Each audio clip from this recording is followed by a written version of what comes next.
Hello friends, welcome to let's revisit. This is Ram Soni. आज हम discuss कर रहे हैं आरटीआई एक्ट के बारे में और इसमें मध्य प्रदेश जैसे राज्यों का जो परफॉर्मेंस है वो कैसा है इसके बारे में आज जानेंगे। इस स्लाइड में जो लिखा हुआ है आप उसको आई एम श्योर देख पा रहे होंगे। यहाँ पर एक बहुत ही फेमस लाइन लिखी हुई है, आरटीआई के उल्लंघन में देश में सबसे ऊपर है कर्नाटका और सूचना छुपाने में मध्य प्रदेश दूसरे नंबर पर है।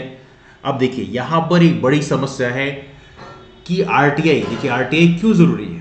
राइट टू इंफॉर्मेशन एक्ट 2005 ये काफी इंपॉर्टेंट एक्ट है। आरटीआई एक्ट 2005 ये लाया गया था और पता होना चाहिए आप लोगों को, यदि कोई इंफॉर्मेशन आप चाहते हैं किसी रिलेवेंट अथॉरिटी से, जैसे मान लीजिए एमपीपीएससी से कोई इंफॉर्मेशन आप चाहते हैं, एमपीपीएससी में यदि आप आरटीआई लगाते हैं तो एमपीपीएससी की रिस्पॉन्सिबिलिटी होगी कि 30 दिन के भीतर भीतर वो इंफॉर्मेशन आपको शेयर की जाए। यदि इन केस एमपीपीएससी 30 दिन के भीतर भीतर इंफॉर्मेशन शेयर नहीं करती है तो ये माना जाएगा कि एमपीपीएससी ने इंफॉर्मेशन देने से मना कर दिया है। एमपीपीएससी नहीं बल्कि ऐसी कोई भी और बॉडीज हैं जिन्होंने इंफॉर्मेशन नहीं दिया तो ये माना जाएगा कि उन्होंने इस अधिनियम के अंतर्गत इंफॉर्मेशन देने से मना कर दिया है। उसके बाद आप फाइल कर सकते हैं अपील। अपील का जो निराकरण है ये भी 90 दिन के भीतर भीतर हो जाना चाहिए। ये टाइम फ्रेम जो है बहुत इंपॉर्टेंट है, टाइम बाउंड मैनर पे ही सारी चीजें होनी चाहिए। एवनली मैं तो कहता हूं हाई कोर्ट और सुप्रीम कोर्ट में जो मामले जाते हैं वहां पर भी ये टाइम फ्रेम जरूर अप्लाई होना चाहिए। बिकॉज हमने देखा है बहुत सारे केस जो है कई कई साल तक फाइलों में दबे रह जाते हैं और उन केसों का निराकरण नहीं होता। कई सारे केसेस ऐसे होते हैं जहां पर डेट पे डेट मिलती रहती है। ओबीसी रिजर्वेशन की यदि हम बात करें तो हाई कोर्ट में एज ऑफ नो मामला 2019 से चल रहा है। That's right not 2022 is going on. 2020, 2021, 2022 almost 3 साल हो गए हैं, अभी भी कोई कंक्रीट जजमेंट मिलेगा ऐसी कोई उम्मीद नहीं लग रही है। तो कहीं ना कहीं ये ऐसे बड़े कंसर्न है जहां पे टाइम बाउंड मैनर पे काम होना जरूरी है। आरटीआई एक्ट इस एरिया में एक बहुत बड़ी पहल थी जहां पर बोला गया कि 30 दिन के भीतर भीतर आपको इंफॉर्मेशन देनी पड़ेगी। यदि आपने इंफॉर्मेशन नहीं दिया तो आपको 250 रुपए पर डे के हिसाब से जुर्माना भी लग सकता है। काफी इंप्रेसिव एक्ट है। लेकिन कमाल की बात यह है कि देश के कुछ राज्य ऐसे हैं जिन्होंने इस एक्ट को प्रॉपर तरीके से इंप्लीमेंट नहीं किया। मध्य प्रदेश उसमें एक कह सकते हैं महत्वपूर्ण राज्य आप कह सकते हैं जिन्होंने इस एक्ट को इंप्लीमेंट करने में कहीं ना कहीं देरी दिखाई। अब देखिए यहां पर कर्नाटका एज ऑफ नो देश में नंबर 1 पर है जिन्होंने इस एक्ट का उल्लंघन किया है। आरटीआई का प्रॉपर तरीके से उल्लंघन हुआ। यहां पे इंफॉर्मेशन नहीं दी जा रही प्रॉपर तरीके से, मतलब देखा जाए तो आप कह सकते हैं कि यहां पर ट्रांसपेरेंसी की कमी है। देखिए आरटीआई का इंफॉर्मेशन देना बहुत जरूरी है। ऐसे हालांकि कई बार बोगस कई बार एप्लीकेशंस आती हैं लेकिन कई बार इंफॉर्मेशन बहुत सही रहती हैं। We literally looking for the information. जैसे मान लो कई बार ऐसा देखा गया है कि पंचायतें होती हैं वहां पर रिकॉर्ड में हैंडपंप बना है लेकिन रियल में वहां पे कोई हैंडपंप ही नहीं होता है। अब किसी को पता कैसे चलेगा कि यहाँ पे हैंडपंप होना है? वो तभी पता चलेगा जब वो आरटीआई के माध्यम से आप इंफॉर्मेशन मांगोगे, तब तो जाके आपको पता चलेगा कि हाँ यहाँ पर ऐसा ऐसा इतना यहाँ ऐसा खर्च होना चाहिए। तो कहीं ना कहीं आरटीआई का एक बहुत ही महत्वपूर्ण रोल है। सूचना छुपाने में Madhya Pradesh as of no देश में नंबर 2 पे है, जो कि अपने आप में मध्य प्रदेश के लिए, मध्य प्रदेश की रेपुटेशन के लिए एक बहुत बड़ा क्वेश्चन मार्क लगाता है मध्य प्रदेश की सरकार के प्रति और साथ में यहां के अधिकारियों के प्रति। देखिए यहां पर वैसे सरकार का ही रोल होगा क्योंकि सरकार ने इस तरह से अग्रेशन नहीं दिखाया कि यहां पर उनके ऑफिसर्स जो हैं प्रॉपर तरीके से इंफॉर्मेशन शेयर करें। तो कहीं ना कहीं सरकार का ही रोल महत्वपूर्ण है क्योंकि आप कहते हैं कि यदि कोई टीम हारती है तो सबसे महत्वपूर्ण रोल जो है कैप्टन का होता है। यदि कैप्टन का मैनेजमेंट थोड़ा बेहतर हो जाए तो कहीं, हालांकि टीम के सारे मेंबर का रोल होता है लेकिन बात जाती है कैप्टन पे, because you are the head of the team so you have to take the responsibility. Now राज्य सूचना आयोग में 5000 से ज्यादा सेकेंड अपीलें अभी लंबित हैं। अब इसको थोड़े पढ़ते हैं बेसिकली यहाँ पे क्या लिखा हुआ है। Let's read out.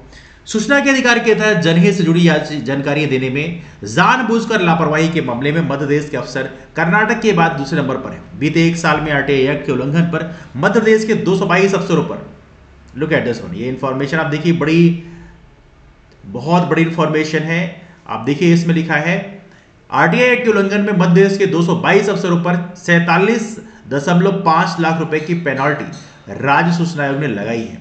पेनाल्टी की राशि 1 जुलाई 2021 से 30 जून 2022 के बीच की है। मतलब महज 1 साल का टाइम है, इसमें 50 लाख रुपए तक की पेनाल्टी ऑलरेडी लग चुकी है। यह राशि कर्नाटक के बाद सर्वाधिक है। सरकारी तंत्र में पारदर्शिता और जवाबदेही को बढ़ावा देने के लिए काम करने वाली संस्था सतर्क नागरिक संगठन की रिपोर्ट के मुताबिक पिछले 1 साल में मध्य प्रदेश में आरटीआई में जानकारी नहीं दी जाने की 9005 शिकायतें और अपीलों का निराकरण किया गया है। वहीं इस अवधि में 8413 नई सेकंड अपीलें भी दायर हुई हैं। वर्तमान में आरटीआई की 5925 सेकंड अपीलें राज्य सूचना आयोग में लंबित हैं।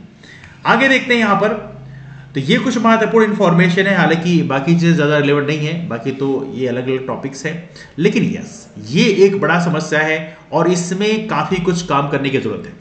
अगला लिखते हैं, खाली पड़े हैं आयुक्तों के 7 पद, 1 साल से चल रही नियुक्ति प्रक्रिया।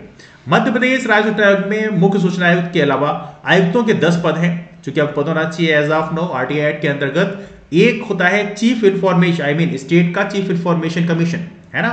इसके अलावा चीफ के अलावा यहां पर 10 मेंबर और मैक्सिमम नॉमिनेट किया सकते हैं, अपॉइंट किया सकते हैं। अब देखिए यहां पर एज आपने बोला जा रहा है कि मुख्य सूचना आयुक्त के अलावा आयुक्तों के 10 पद हैं, जिनमें से 7 खाली हैं, मतलब 7 सीटें ऑलरेडी खाली हैं। मतलब जितने ज्यादा सूचना आयुक्त होंगे उतनी बेहतर तरीके से इसका इंप्लीमेंटेशन हो सकता है। तो कहीं ना कहीं ये भी राज्य सरकार का रोल है यहाँ पे, बिकॉज ऑब्वियस सी बात है।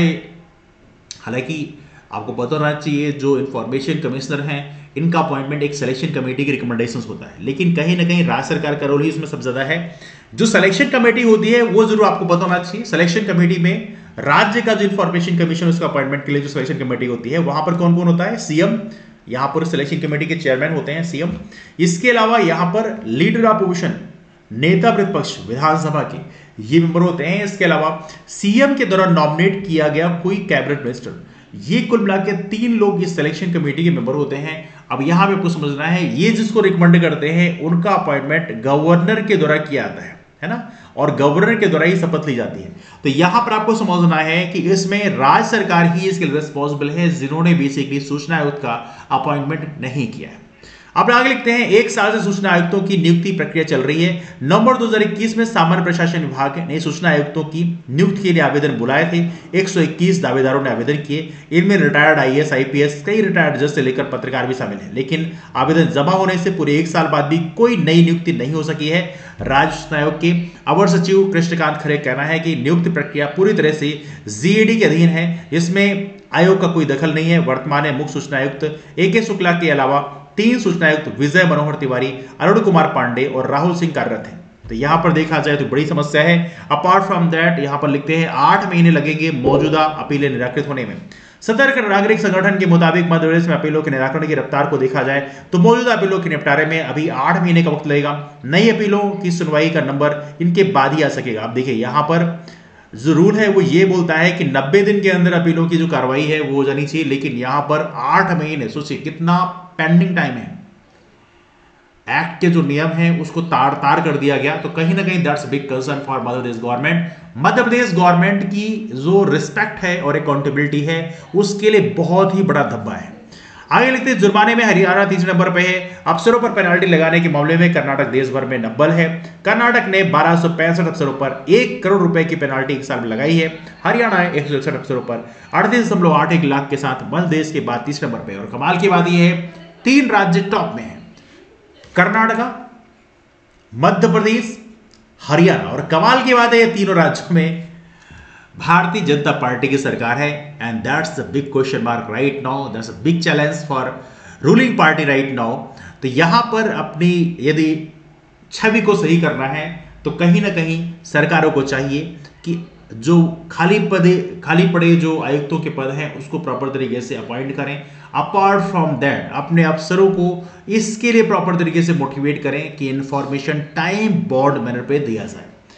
आपके ओपिनियन इसमें क्या है, इसमें आप जरूर कमेंट करके बताएं। डिस्कशन कहीं से वाइंड अप करते हैं, लेकिन हमारे जो नए फ्रेंड्स हैं वो हमारा टेलीग्राम ग्रुप रामसोनी एमबीपीएससी ज्वाइन कर सकते हैं, बिकॉज हमारे सभी क्लासेस की इंफॉर्मेशन वहां पर शेयर की आती है।